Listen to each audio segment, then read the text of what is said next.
নমস্কার। আমরা সকলেই জানি যে পশ্চিমবঙ্গের পার্শ্ব শিক্ষকদের যে বঞ্চনা, সেই বঞ্চনা দেশের মধ্যে সব থেকে বেশি। আমাদের পাশাপাশি অন্যান্য যেসব রাজ্যগুলো আছে, খুব ছোট ছোট রাজ্যগুলো, তারাও কিন্তু পার্শ্ব শিক্ষকদের যে সাম্মানিক প্রদান করে সেটা কিছুটা হলেও অন্তত সম্মানজনক। কিন্তু পশ্চিমবঙ্গ না। সরকারের সেসব নিয়ে ভাবার সময় নেই, কারণ এই সরকারের একটাই নীতি যে তুমি যদি কাজ করো তাহলে তোমার শোষণ হবে, আর তুমি যদি বাড়িতে বসে থাকো এবং তুমি যদি আনুগত্য দেখাও তাহলে তোমার পকেট ভরিয়ে রেখে তোমাকে অন্তত ওই ওনাদের নেতাদের কথাতে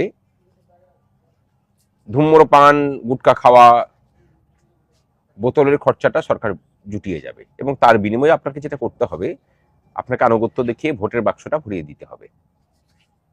আপনি যত সামান্য পাবেন, অধিকার থাকবে না তাতে, সেই পাওয়াতে। আর তারা বংশ পরম্পরায় পশ্চিমবঙ্গকে শাসন এবং শোষণ করে চলে যাবে। পার্শ্ব শিক্ষকদের কথা আমরা বারবার করে তুলে ধরেছি সংগ্রামী যৌথ মঞ্চের পক্ষ থেকে। আগামী পরশুদিন তারা দলমতের ঊর্ধ্বে উঠে আবার ঐক্যবদ্ধ হচ্ছেন, নতুন করে আবার পথে নামছেন পার্শ্ব শিক্ষক ঐক্যমঞ্চের ব্যানারে। আমরা জানাই যে তাদের আন্দোলনের পাশে আমরা সর্বতভাবে আছি।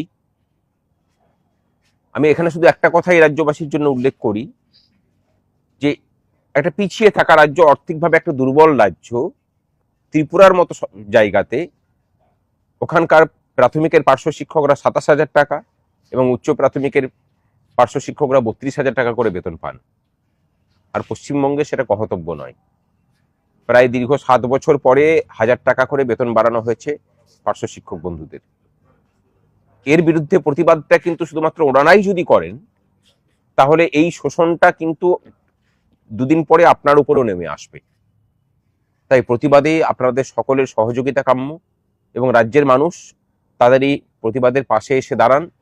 সশরীরে যদি বা নাও পারেন, তাদের বার্তা, তাদের যন্ত্রণা, তাদের অধিকারগুলোকে অন্তত সোশ্যাল মিডিয়াতেও তুলে ধরুন, তাকে সমর্থন করুন।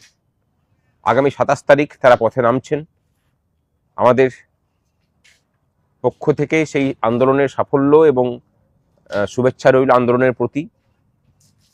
আমাদের যোগদান সেখানে থাকবে। ভালো থাকবেন সকলে। লড়াই চলুক।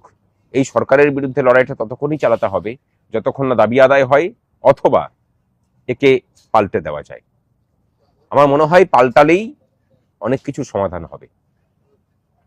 ভালো থাকবেন। দেখা হচ্ছে 27 তারিখ।